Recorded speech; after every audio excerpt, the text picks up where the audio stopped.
မင်္ဂလာပါရှင် Green Home Design and Decoration မှာကြိုဆိုပါရစေ။ဒီနေ့ကကျတော့ညီမကခြေပြအကြောင်းလေးပြောချင်တယ်ပေါ့နော်။အိမ်ရဲ့ wet area ဆိုရဲဥမာဝရန်တာအိမ်သာယူချိုးကန် kitchen ပေါ့နော် wet kitchen တွေမှာကြွေပြားတွေကိုအသုံးပြုသင့်ပါတယ်။ကြွေပြားရဲ့အဓိပ္ပာယ်ကတော့ရေဆိုးတန်းခံနိုင်တယ်။ရေစိတ်တဲ့ဒဏ်ကိုအတိုင်းအတာတစ်ခုတည်းခံနိုင်တယ်။သူ့ရဲ့ကောင်းကျိုးတွေဖြစ်ပါတယ်ရှင်။ကြွေပြားတွေမှာဆိုရင်တက်ချာ2မျိုးထွက်ပါတယ်ရှင်တက်ချာကတော့ဒီလိုမျိုးပေါ့နော်သူကပြောင်နေတဲ့တက်ချာလေးရှိတယ်ဒီလိုတက်ချာတွေကကြတော့စီမီစင်တဲ့နေရန်ပေါ့နော်စီမီစင်တဲ့နေရန်နေနောက်တစ်ခုကအလွယ်တကူတန်းရှင်းလုပ်ချင်တဲ့နေရာတွေ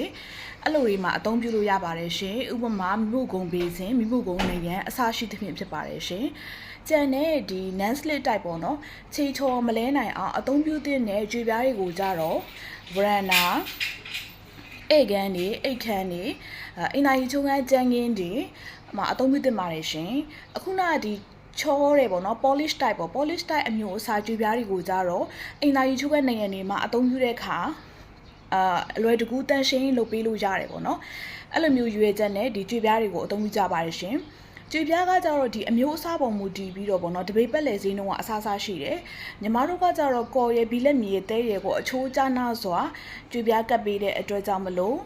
တန်မှန်ဒီကြွေပြားကပ်တဲ့ဈေးနှုန်းနဲ့တပိတ်ပတ်လည်ဈေးနှုန်းကကွာဟပါလိမ့်မယ်ရှင်ကြွေပြားတွေမှာဆိုလို့ရှိရင်သုံးတဲ့ material အလိုက်ပေါ့ local made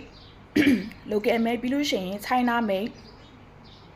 ထိုင်းဆိုပြီးတော့နောက်ပြီးဒီတက်ပို့ပြီးတော့တခြား mate လေးရှိတယ်ပေါ့နော်ဒါကြလက်စီတွေဘက်သွားလို့ပေါ့နော်အသုံးများတာကြတော့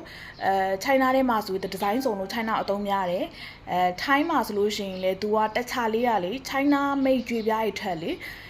ထူးကြတယ်ပေါ့နော်ဒီဇိုင်းတူတာရှိမယ် China မှာလေဒီဒီဇိုင်းပဲ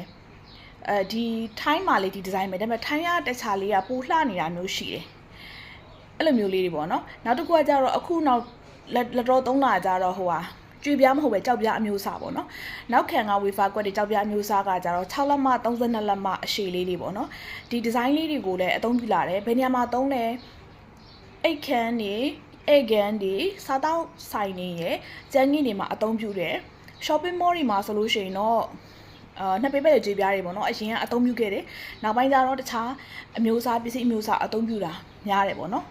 အဲ့ဒါလေးကိုကြွေပြားနဲ့ပတ်သက်ပြီးတော့ဒီနေ့ sharing လုပ်ပေးချင်တာဖြစ်ပါတယ်ရှင်